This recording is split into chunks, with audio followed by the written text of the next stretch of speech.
Greetings, my name is Patrick Howell of the Communications Unit, and this is another episode of Experiences.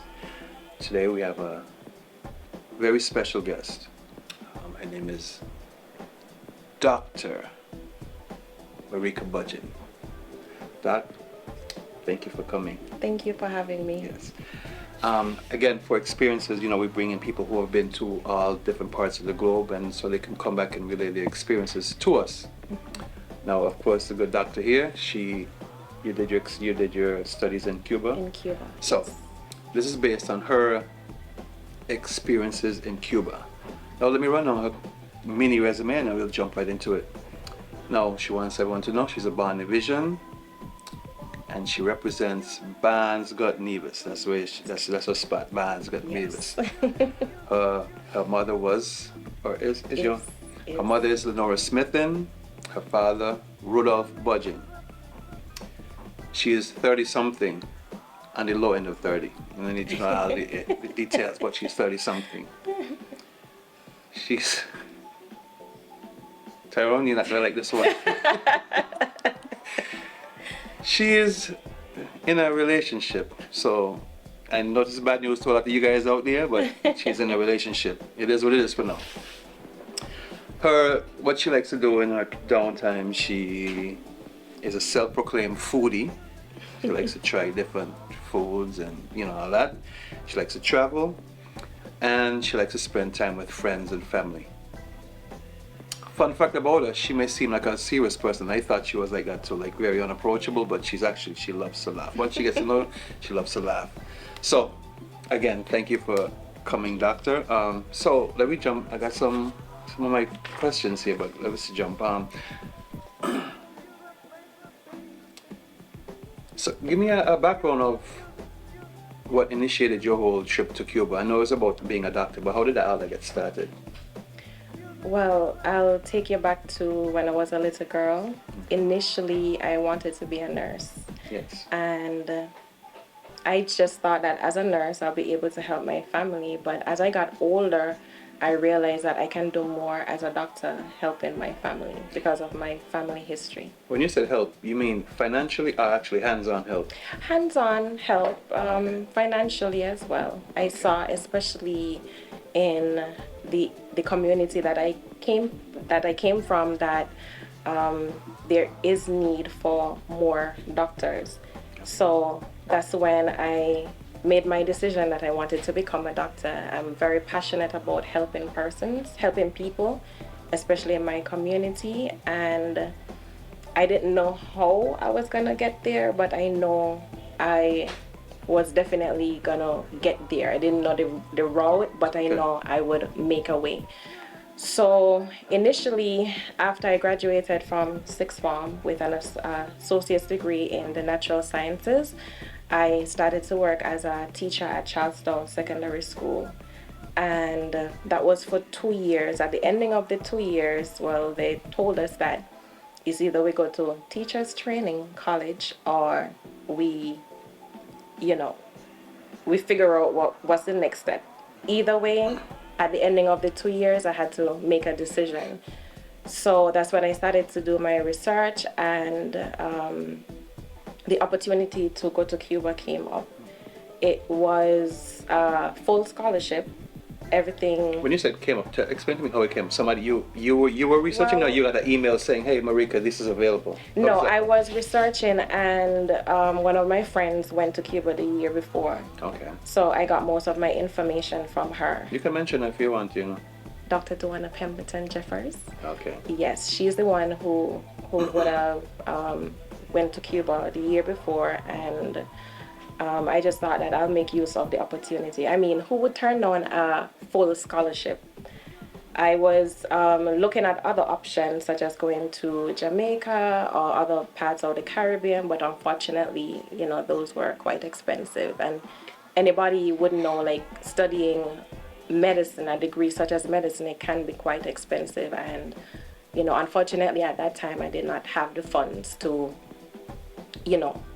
go any other way. So I started to do more research into Cuba, and I thought that it was a good opportunity. So that's when I reached out to the permanent secretary of human resources at that time. That was Mr. Manners. Yes. And I got more. Chesley Manners. Chesley Manners. And well, we had to apply. There is a series of tests and requirements that you had to make in order to qualify for that scholarship to go to Cuba. One of the requirements being that you had to be between the ages of 18 to 25. And well, especially for the females, you know, one of the requirements was that you shouldn't be pregnant. There are other qualifications such as, you know, the schooling, your degrees, or, you know, your certification for graduation from high school, from sixth form is a plus. And taking all that into account, I submitted my application, and luckily for me, I was the only one chosen from Nevis in that year. So, okay, so you get chosen. What next? As far as, okay, I guess you pack up your Janji bungalow, like people said. Whatever. So, you had to buy your own ticket, or that's all part of it? No, that's a part of the scholarship. That first year, Yes. the first year and the last year of completing your studies, that's provided by the government. Okay, gotcha. All right, did you know, before you left, before you jumped on the plane, did you know anybody on the other side in Cuba? Apart from Duana and No, she was there already? she was there already. Okay, so when you would go, you would see, okay. Yeah, cool. I So you knew know at people. least 3 persons that were there already. Okay. So All right. that gave me a little confidence that, okay, if they can do it, I can do it too. And at least I'll have, you know, familiar faces there on the other end. Okay. So let's talk about the trip. Are you leaving Nevis or St Kitts on the plane? St Kitts. On the plane. Okay. So is it a direct flight? No, Okay. it wasn't. I remember that morning vividly. I had to get up extra early, and because the flight from St Kitts would have been leaving, I think maybe at 9 in the morning, because we had to travel to St. Martin and then to Panama and then to Cuba. So, yes. So you have to go to the mainland over there and then come all the way back to the Caribbean? All the way back. Wow, yes. okay. So Okay. it was a very nerve-wracking experience, because I think that would have been the first time. Well, I traveled before, but that would have been the first time going to a country that I did not know too much about, and especially not having family there. It was very nerve-wracking. But after meeting the other students that were chosen from St. Kitts, there were 3. Well, I initially connected with one of the other students, Jaquila Connor, so she made me feel very comfortable. Okay. Oh, but before you even got there, what was your Spanish like? Non-existent. Non-existent Spanish. Non-existent. Okay, good, I that's good. knew a few words: hola, adios, Yes. como está. That's about it. Okay. But the journey, it was very nerve-wracking, especially when I got to St. Martin and I heard that the flight would have been 3 hour, maybe a 3.5 hour flight to Panama. Panama. Okay. But luckily, the government did purchase a first-class ticket for us, Oh. so that was a very good experience. Okay. It kind of calmed our nerves a little bit. And you being a foodie, so you're up there eating and drinking and doing your thing? And the food and Copa Airlines. Yes. At that time, it was very good. What's the name of the airlines you said? Copa. Copa? Okay, Copa Airlines. Okay. All right, so, okay, you fly to Panama and come back to Cuba. Okay, you land in Cuba. What time of day is it? It was in the night. Oh, okay. I don't remember specifically the time, but it was late. It was Okay. very late. It would have been past 9 p.m. Okay.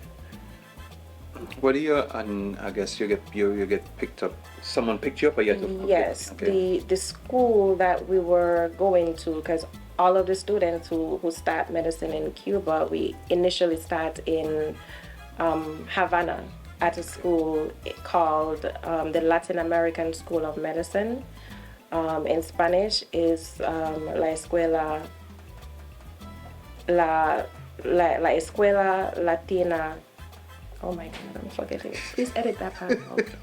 We're not editing nothing. No. She told No, you Spanish. She seriously. told you Spanish wasn't the best, but yeah.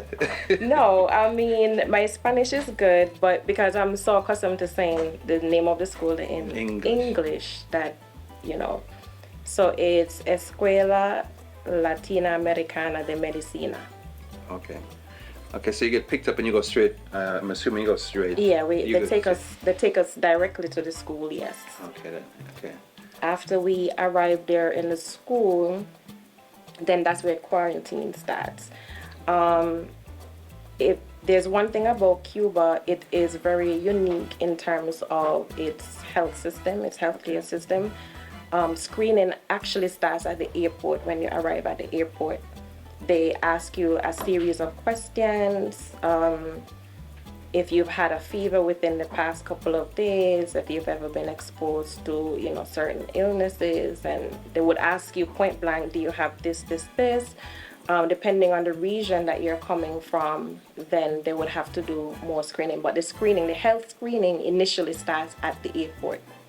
And then when they took us to the school, then further screening is done. They took blood tests. For us coming from the Caribbean, where we're not exposed to illnesses such as malaria, and at that time we didn't have, dengue fever as prevalent as it is now. But the Africans especially, and I'm assuming certain Latin American countries, they had to take medication. Okay. So they would test us for everything ranging from malaria to HIV. And then we were placed in a building that was separate from the rest of the school. And for us, when we got there, we were in quarantine for almost a week. Wow. Before we could incorporate with the rest of the school population. So I was going to ask you what were your first impressions of Cuba, but because you had to sit in quarantine for the week, you can't really give me a good impression from right there. Right. And before I forget this, you mentioned African students. Can you give me an idea of all the different kinds of nationalities that were there also? Everywhere. There were even countries from Africa that I never heard of, such as Togo, Malawi, Mozambique.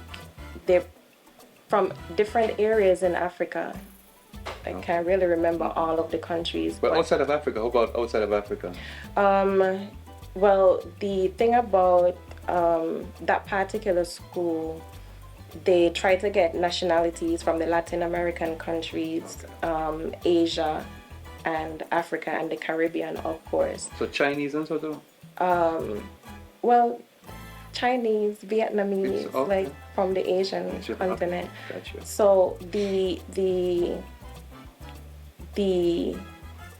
what the school was promoting is to basically take persons from the underdeveloped areas of their community, or I don't want to say the poor countries or the poor areas, but the goal was to train persons so that they can go back to their country and their community and help that community.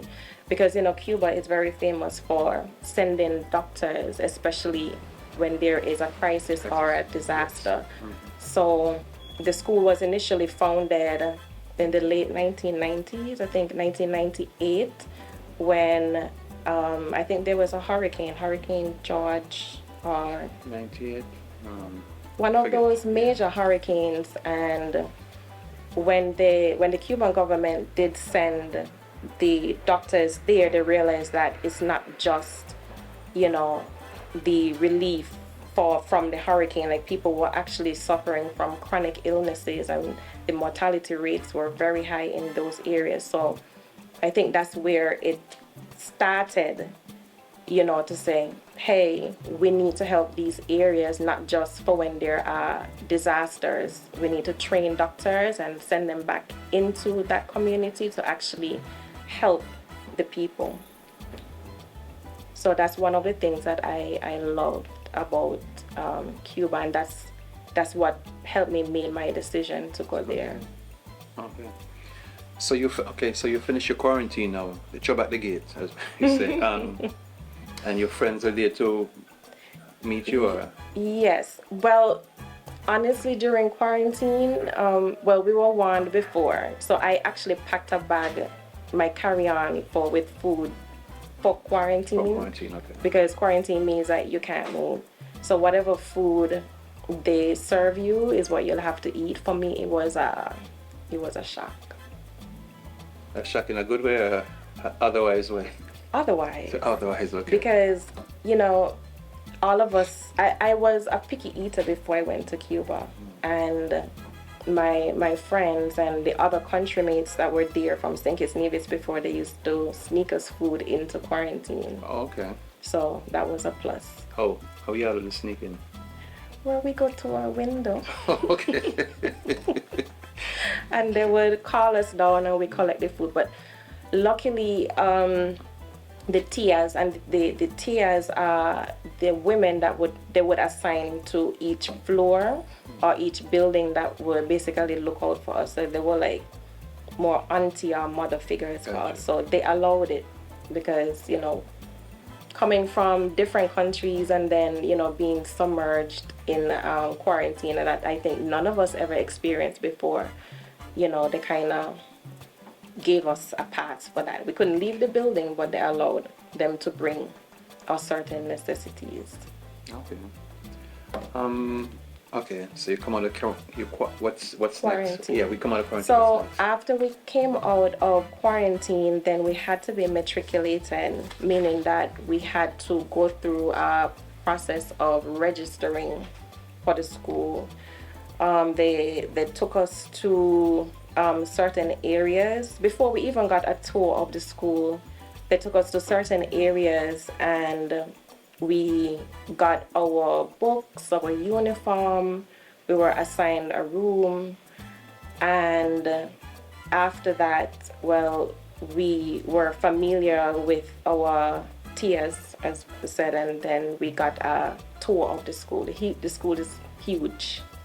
It's very huge because it was an old naval academy close to the seaside. So they basically transformed that into the school.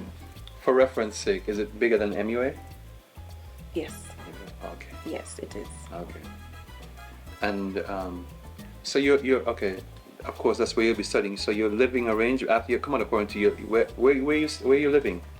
Well, we had to move because initially when we came out, we were staying with some of the Americans, and They were Americans then? yes. Oh, Okay. yeah. They allow Americans to study there despite the embargo. Okay. Yeah, the Americans who study there. So when I initially came out of quarantine, I was housed with some of the American females because there aren't any mixing of genders. There's a building specifically for females and specifically for males. And unfortunately, I did not like it. So I asked if I can move to another room.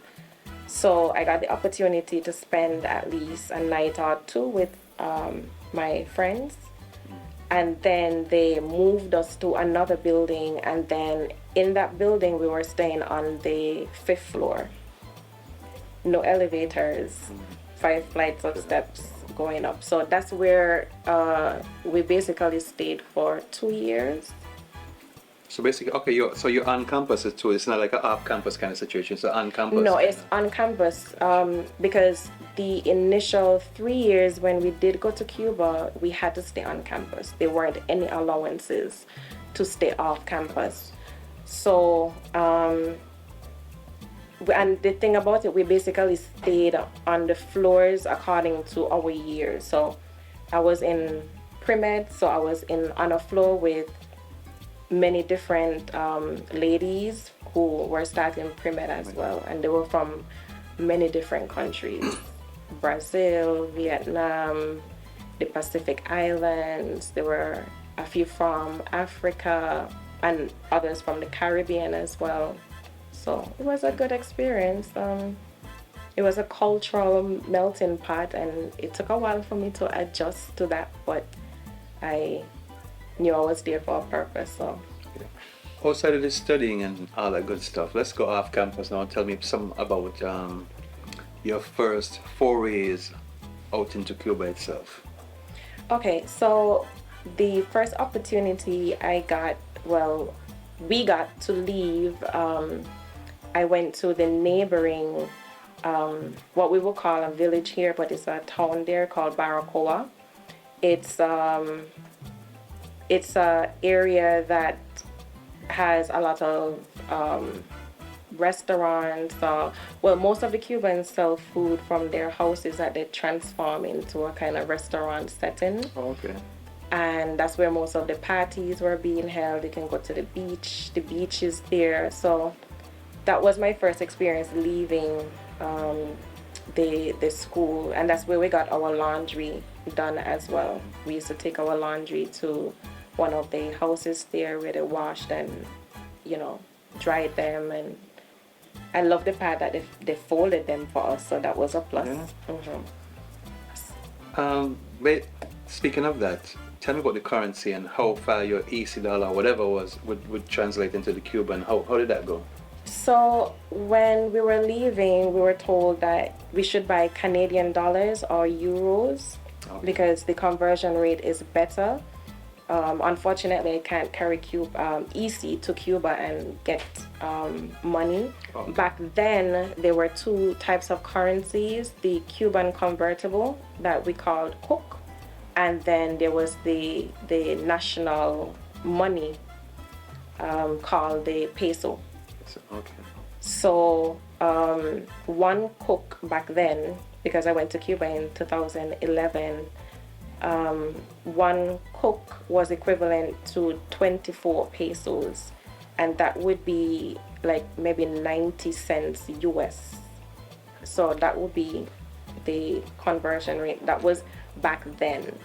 Now I'm told that they don't have the Cuban convertible, and they just use the La Moneda Nacional, the national money, which is the pesos. And so that's what they're using now. I'm not sure of the conversion rate now, because I'm told that the economy changed quite a bit. So okay, let's say you're going out. Okay, like here in Charleston, you go out and I guess lunch will cost about 20 EC.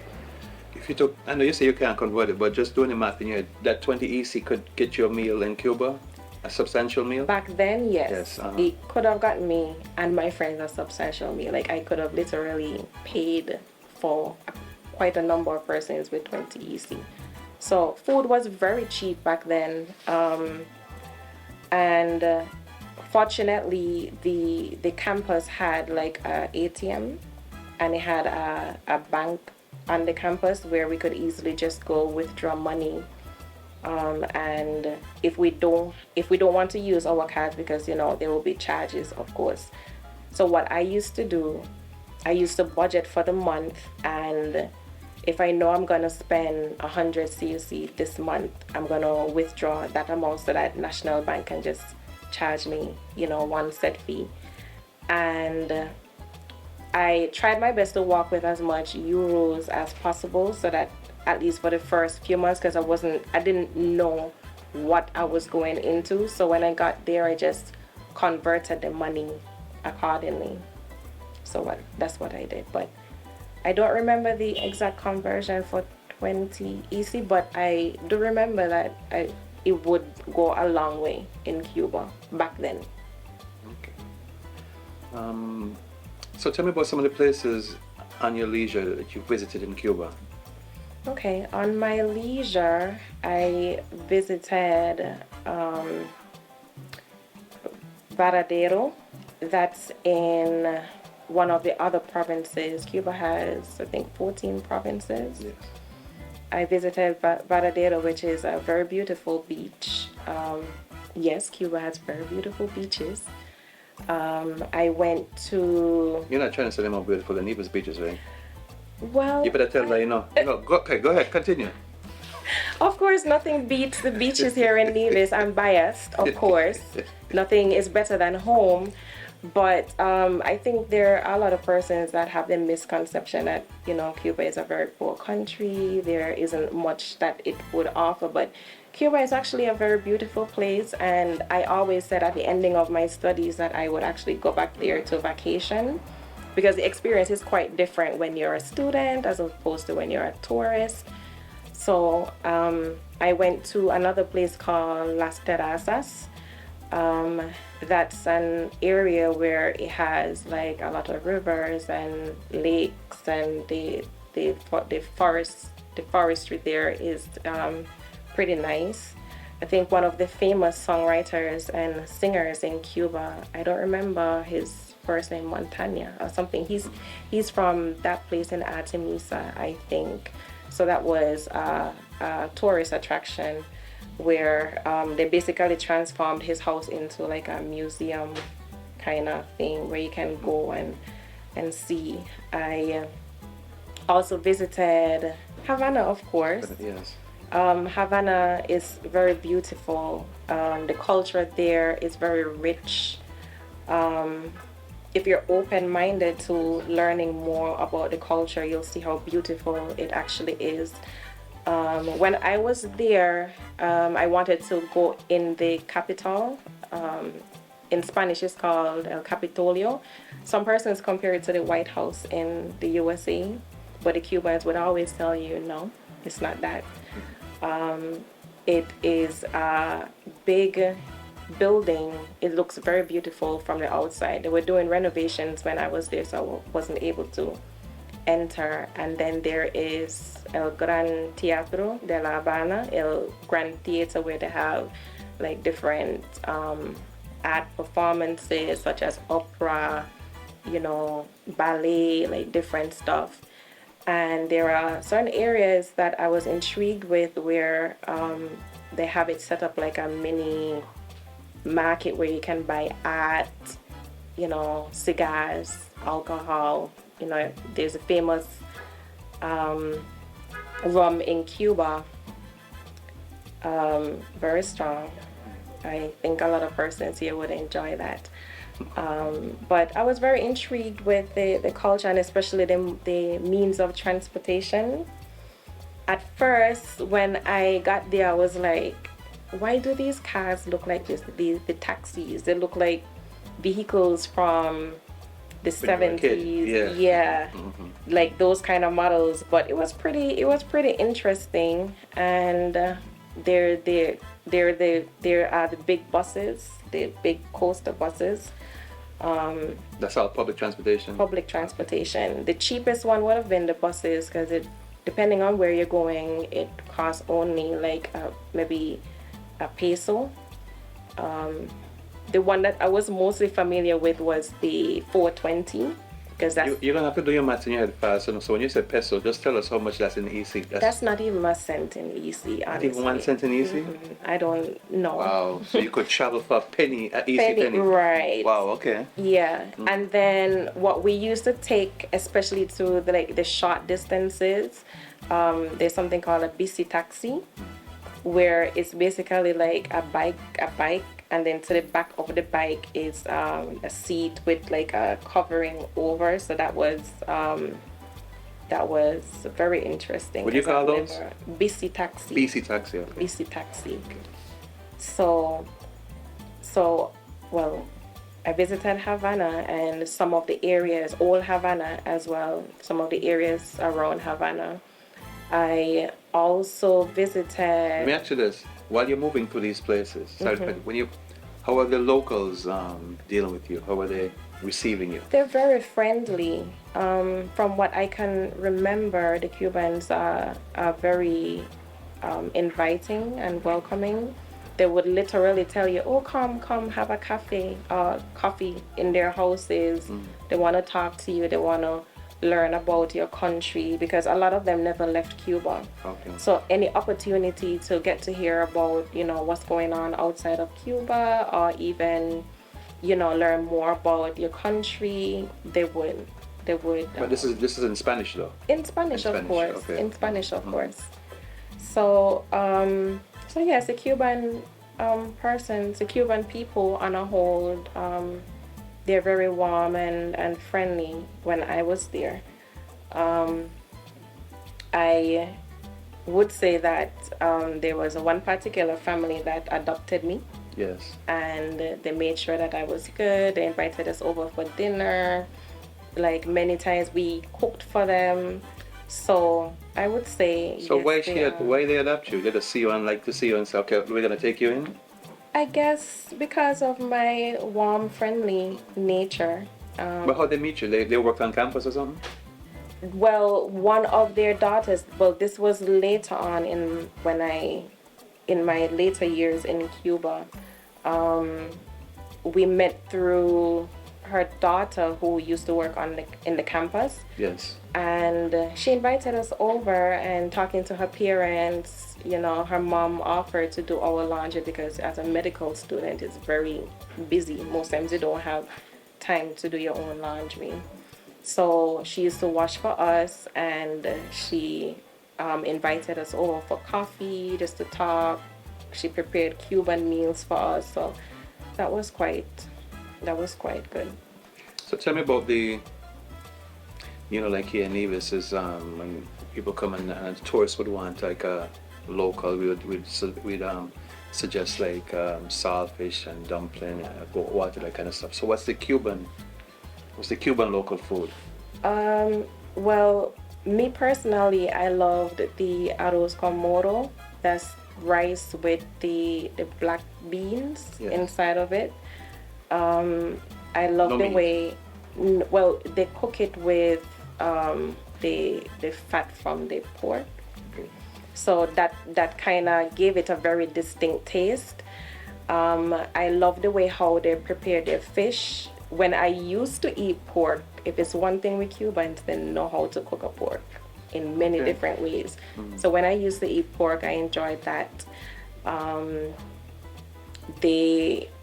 of the things that I did not try was they would fry the skin of the pork. Okay. I don't remember what they called it, but they would fry that, and that would be like a snack, like a Never had it. delicacy. Kind of cracklings or something like so. Something It's like like chips, that. but it's just a fried thing. Yes, Yeah, gotcha, so yeah. they enjoyed that. I never tried it. I ate some stuff that I wasn't aware of, like caballo, horse. Oh, really?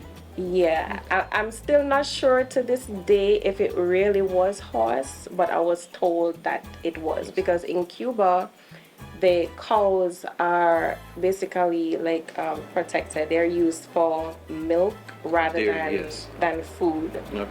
So, very few occasions I ate cow beef there, Okay. and if I did, when I did, it was like under the table kind of thing. Okay. But the food there is very distinct, and I must say the food in the cafeteria is different from the food that we would actually eat in the restaurants, which it was more it had a different taste. For me, it took a while to get accustomed because different flavors, different seasonings, but eventually I adapted, and I love the empanadas as well. I'm not sure if you ever heard of empanada. I just made some the other day for YouTube. Oh, nice. Yeah. Yeah. The way how the Cubans do it, I must say, is very different, because I've tasted it from the Mexicans and I've tasted it from different countries, and it honestly tastes, that's like one of the best empanadas. Okay. What meat filling they use for that? They would use mostly chicken, or if you just want it with vegetables, then you can get it with just vegetables. I haven't heard you mention goat. They don't use goat. It's not a part of their diet. I've never had. Well, yes, they do, but it's not as frequently cooked. Yes. Like how we would eat the sheep and the goat, but they did prepare it. Yes. I'm jumping all over the place, car cut you off, but where else did you visit? I visited Cayo Coco. That was very close to the school because after we completed the first 3 years of prep, then we went on to our clinicals and we had to go to one of the other provinces. But Cayo Coco is a very beautiful beach. It has an all-inclusive resort there. I didn't go to the resort, but we had a beach day there and it's very beautiful. So most of the places that I've visited were mostly the beaches, and I've been to one of the rivers and the caves that they have there. But honestly, most of our outings were like to a ranchan, which is like a restaurant. We, as I said, I love to eat, so we went out to eat quite often. You not being a Cuban national, were there any restrictions on places that you could go to or not go to? Or places where you could say, okay, you can't go here and take pictures, or any kind of restrictions like that? I'm sure there were places, but I did not venture too deep into Cuba at that time. But I can't think of any place at this moment that we were restricted to not go. Well, you know, in any country where you go, they would warn you and tell you, you know, be very careful with some of the places that you go. But outside of that, I can't think of any place that was restricted to us as students. Okay. All right, we're gonna jump back into the medicine for a second now. Okay. Describe to me a typical day after you were already settled in and your classes have started and you're starting to go class and you have your routine. Describe a typical day for you. Okay, so a typical day would look like getting up early because at that time we lived on a floor that had almost 50 ladies. So imagine getting up in the morning and having Compete for the bathroom. Mirrors, etc. So if it's one thing with the Cubans, they're very strict on punctuality. So you had to arrive to class on time. Can you hear that? Strict Yeah. on punctuality if you're gonna make that move. So when we arrived to class, we had to stand, especially when the professor enters the room.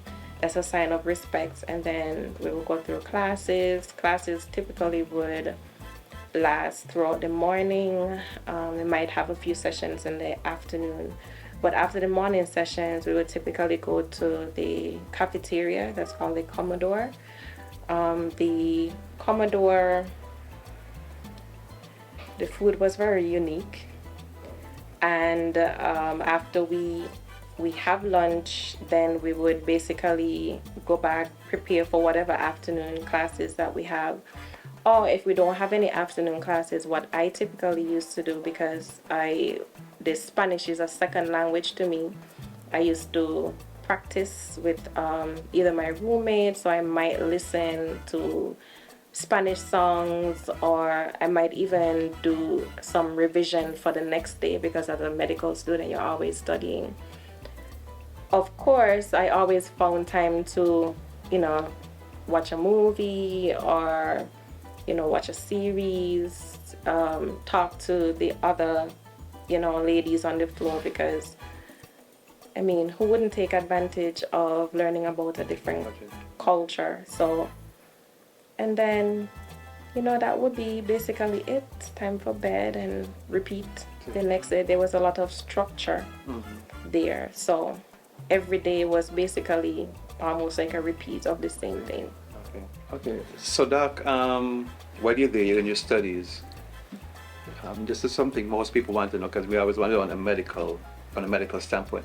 How is it dealing with cadavers, your first experience?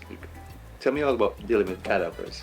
So my first experience dealing with the cadavers, I had to basically talk myself into walk into the anatomy lab because of the strong smell, because they use the embalming fluid to basically help to preserve all the structures. So the smell, of course, was the number one thing for me. But After I got accustomed to the smell, then it was to get accustomed to seeing the body there. There were some bodies that were basically stripped down just to like the muscles, like the muscles underneath the muscles and the bone, and then there were some bodies that were You mean intact. they were actually peeled, like skin off? Yeah, skin off. So they did that to teach us, basically human anatomy. But after seeing, all the different structures, then I started to become more intrigued about it. So it went from, oh my God, looking at this body, so that's very interesting. And then talking to some of the other students that were in my class, some of them said that looking at some of the different muscles and the different structures actually gave them salivation, like it reminded them of meat that you would eat. So Wait, I never you said had salivate, is it dribbling? yeah, it caused a reaction in them. Okay then. Me personally, I never had that reaction, but I have spoken to persons who said that, it did remind them of meat. And yes, there was one particular girl in my class. She was from, I think, El Salvador or Honduras. Somebody dared her to kiss one of the cadavers. It was for, I think, 50 CUC, 50 cook. And we were all saying, oh no, she's not going to do it. So she waited until our professor and the lab tech left. And then she kissed one of the cadavers. After that, every time I see her, I always give her the side eye, like, if you can kiss the cadaver, Yes. then what else can you do?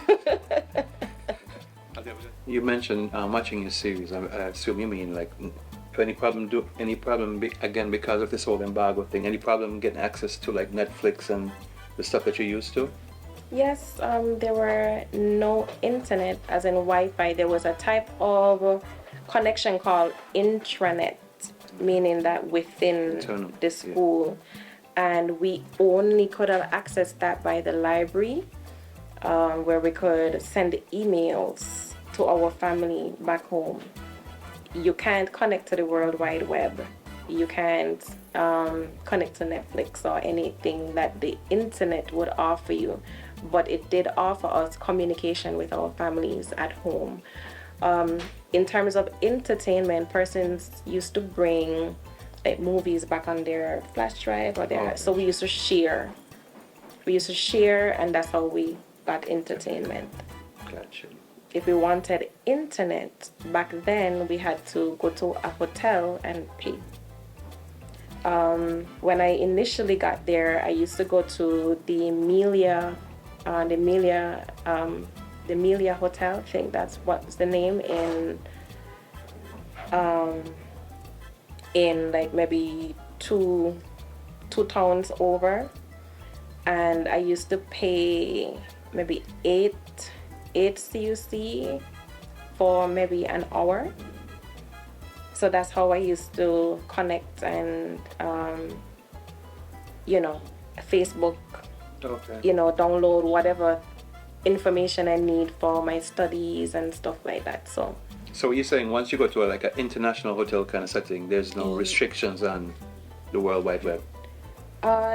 There were certain limitations. WhatsApp, it wasn't working, but Facebook, of course, I never attempted to connect to Netflix or any of those other things, but there were certain limitations, but it was still better than nothing. Were there any, we on challenges kind of, any other challenges? There were many challenges. Apart from communicating with, persons outside of Cuba, there was the challenge of the language barrier, of course. Okay. When we got to Cuba, we had to do an intensive training, a 12-week or 3-month program to learn Spanish. And the way how they teach it is that you can interact, you can basically go out in the street and talk to persons. And then we got into the medical aspect of Spanish because the whole course was in Spanish.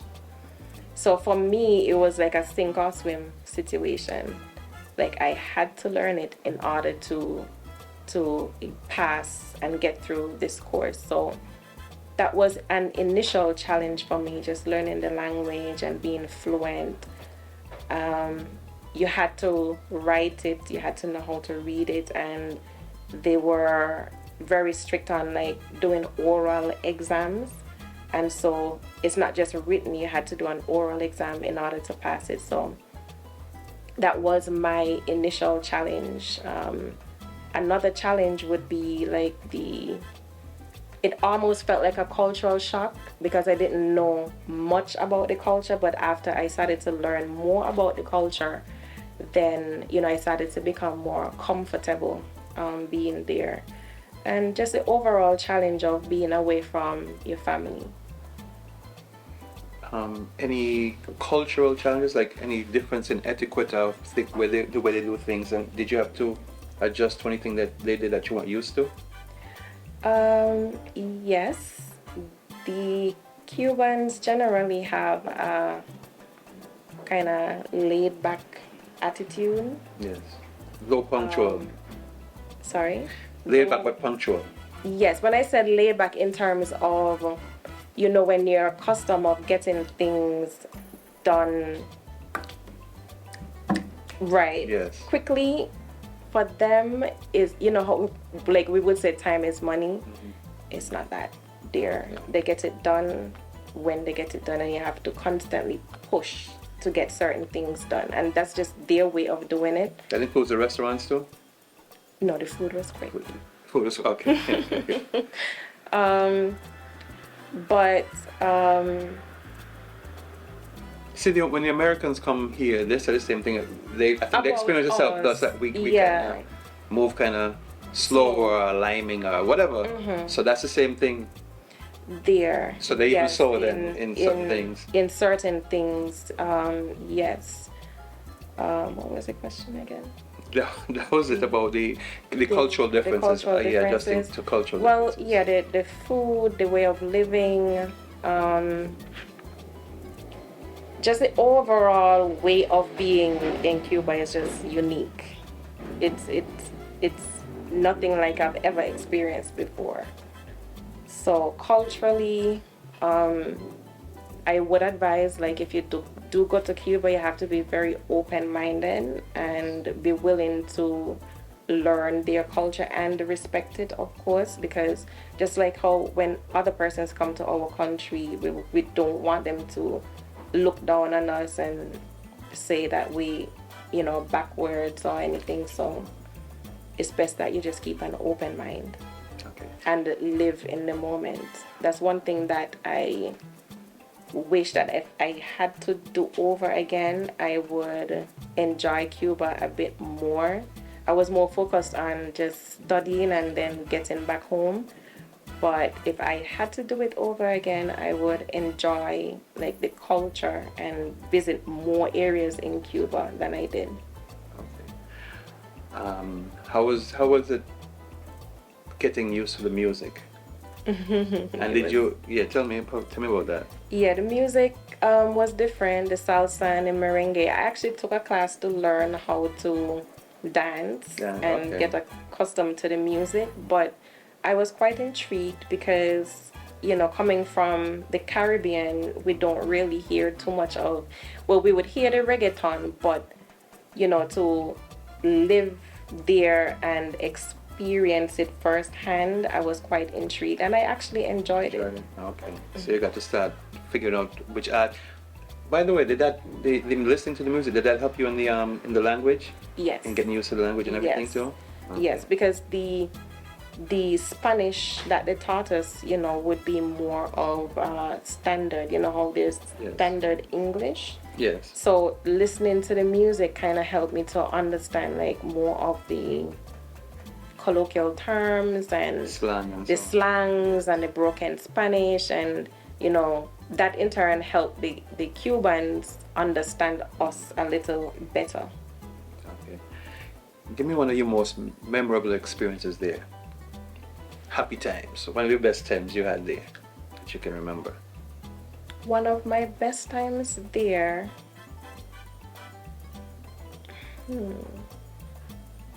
One of my most memorable experiences there would have been after my second year, I think, after I did an exam. And it was very tough. I thought that I failed. And I think that was the first time that I actually went out just to distress and actually enjoyed, being out without having to worry about anything. We went to one of the known party areas, La Primera Casa, that's in Baracoa, and we actually enjoyed ourselves. All of the nationalities came together and we enjoyed ourselves. Another moment that stands out to me was my first experience learning about all of the different nationalities and cultures, because I think at that time there were over maybe 120 plus countries there, and represented in the school. Wow, okay. And so what the Cubans would do, well, the National Relations Office, they would encourage us to do like galas, Yes. where it's a cultural display of anything that we want. So leading up to the gala, we would have like a presentation, like our national dishes, our national wear, anything interesting about our country. So going to the different presentations and learning about the different cultures, and even within the Caribbean, like you learn it in school, but actually seeing it and the different students explaining a bit more about their culture and experiencing it, especially through the galas, that was a pleasant experience. Okay. Was there like a SKN club there? Yes, we had a St Kitts Nevis association there in Cuba, and it basically connected all of the students from St Kitts Nevis studying across Cuba, and we would typically come together around independence. Yes. And we would choose a province and we would meet there in that particular province. So that was really, it was a relief, because... How many members? You just say average was in the club at any given time. You see, like, kind of people coming and going, so that's the average. So it's kind of hard. What's the most you saw at any given? What was the most you saw at one time? At one time, it would have been maybe 20 something, close to 30, or maybe over 30. That's healthy. Because persons are constantly graduating and more persons are constantly coming. So, and then the ambassadors and the prime ministers would come to Cuba and they would celebrate with us. So it was quite refreshing, being around, familiar faces and persons who you can actually relate to. Yes. So that was quite... The dentist and the doctors were together? We would all start off together. We have to do that initial prep together, where we learn the basic sciences, anatomy, and then after, I think, the second or the third year, when we're actually starting to get into the clinicals, then the persons who are interested in dentistry would go to another school or hospital to learn. Gotcha. Okay. Well, Doc, I know you're a very busy person. I don't want to keep you all day, so I'm going to try to wrap this up now. What to a young SKNer who's thinking about taking the Cuban route to be a doctor or a dentist, what advice would you give them? Yes, what advice would you give them? So my first advice would be to make sure that's the career path that you would want to choose, because being a doctor is an honorable profession, but it has a lot of sacrifice that comes along with it. I always tell persons who ask me about becoming a doctor, don't go into medicine or even dentistry for the financial gains of it, but to basically be passionate about helping persons and wanting to make a change. So for the persons that are interested in, studying in Cuba, is always a plus because number one, you get to learn a new language. You will become very fluent in Spanish. You can take the opportunity to learn other languages there as well. Another plus would be that they offer a full scholarship that would cover basically basic expenses, your books, your board, food. The only expense that you would have to basically take on is travel expenses, and if you want to do any other, but if you want to go to Cuba, you have to be very open-minded. It can be very challenging being away from home, especially in a place like Cuba, but communication is better there now. I'm not sure of the economic situation at this present moment, but I don't regret going to Cuba because I am a well-trained doctor, and a lot of persons who have interacted with me have commented me on the way how I have treated them, my bedside manner, and overall you would just be a well-trained person, and it would add to your character as well. So in that aspect, I would encourage anybody who wants to study medicine to take that Cuban route. But if you have, any other options, then you can go with that as well. But me personally, I don't have any regrets. I am debt free. I don't have, the burden of paying any student loans. So that was a plus. And it basically molded me to be the young woman that I am today. So for that, I'm very grateful for the opportunity to have studied in Cuba. Well, take that. I have nothing else to follow up. Doctor, thank you. Thank you so much for your time, and thanks for sharing with us Thank your you. experiences. All right. Any of your doctor friends you want to give a shout out to? Well, I just want to shout out all of the doctors at the Alexandria Hospital, not just the Cuban trained, but all of the doctors. Your hard work is not unnoticed, and I encourage all of us to continue working hard, and that's basically it. Well, folks, again, thank you for tuning in to another episode of The Experiences. This one featuring the Dr. Marika Budgeon. See you next time. Bless. Thank you.